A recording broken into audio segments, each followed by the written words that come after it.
পিসি সম্প্রতি কেন্দ্রীয় সরকার IPC, CrPC এবং এভিডেন্স অ্যাক্ট পরিবর্তন এনে ভারতীয় আইন ব্যবস্থায় একটি বড় পরিবর্তন এনেছে। এই নিয়ে সারা দেশে পাশাপাশি আসানসোলের আইনজীবী এবং আইন ব্যবস্থার সাথে যুক্ত ব্যক্তিদের মধ্যে আলোচনা শুরু হয়। রবিবার আসানসোলের রবীন্দ্র ভবনে কেন্দ্রীয় সরকার কর্তৃক বাস্তবায়িত নতুন আইন শৃঙ্খলা বিষয়ে একটি সেমিনারের আয়োজন করা হয়, যেখানে মুখ্য অতিথি হিসাবে উপস্থিত ছিলেন রাজ্যের আইন এবং শ্রমমন্ত্রী মলয় ঘটক। এছাড়াও উপস্থিত ছিলেন আসানসোল পৌর নিগমের ডেপুটি মেয়র অভিজিৎ ঘটক, আসানসোল বার অ্যাসোসিয়েশনের সভাপতি রাজেশ তিওয়ারি সহ অন্যান্য আইনজীবীরা।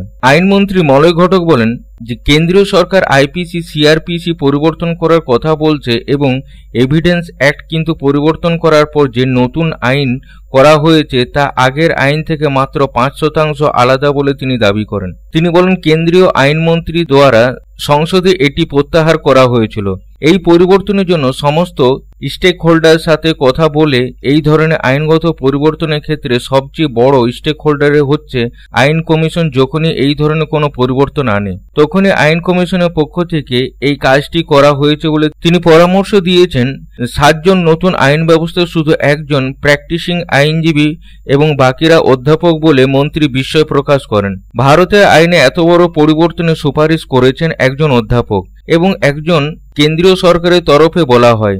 এই আইন ব্যবস্থা হলো একটি ঔপনিবেশিক আইন ব্যবস্থা যা এখন বদলাতে হবে। কোনো দেশের আইন ব্যবস্থার কোনো আসামিকে পুলিশ হেফাজতে নেওয়ার বিধান নেই, কিন্তু ঔপনিবেশিক আইন ব্যবস্থায় এই বিধান রয়েছে বলে যার কারণে কোনো ব্যক্তির মৌলিক অধিকার হনন করা হয়। আজকের যে আলোচনা, ভারতবর্ষের 3টে আইন ছিল, আইপিসি, সিআরপিসি এবং এভিডেন্স অ্যাক্ট। এই 3টে আইন বদল হয়েছে।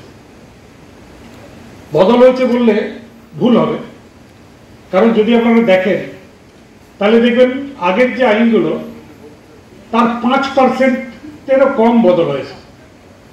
বাকি কিন্তু হুবহু ল্যাঙ্গুয়েজ, ওয়ার্ড সমস্তগুলো এক আছে, পরিবর্তন হয়নি। যখন পার্লামেন্টে পেশ হয়, আমার ডেটগুলো হয়তো একটু ভুল হতে পারে, আমার যেহেতু খেয়াল আছে 5 ডিসেম্বর, তারপরে 12ই ডিসেম্বর সেটা উইথড্র হয়ে যায়।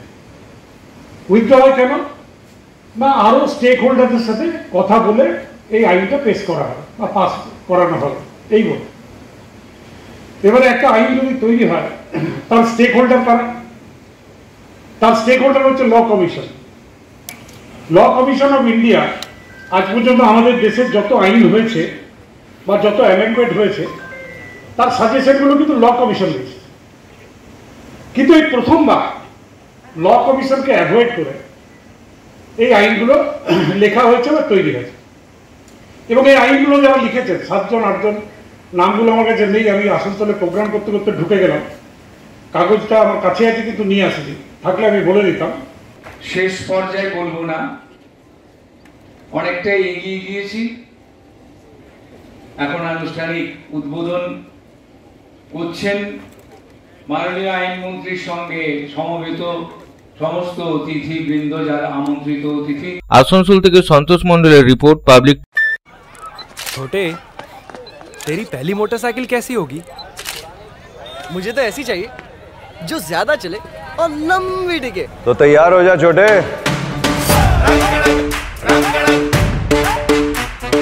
अरे मोटरसाइकिल लेने के लिए होंडा की 100 आ रही है, जो ज्यादा चले ज्यादा टिके। आ रही है होंडा की 100, होंडा के भरोसे के साथ।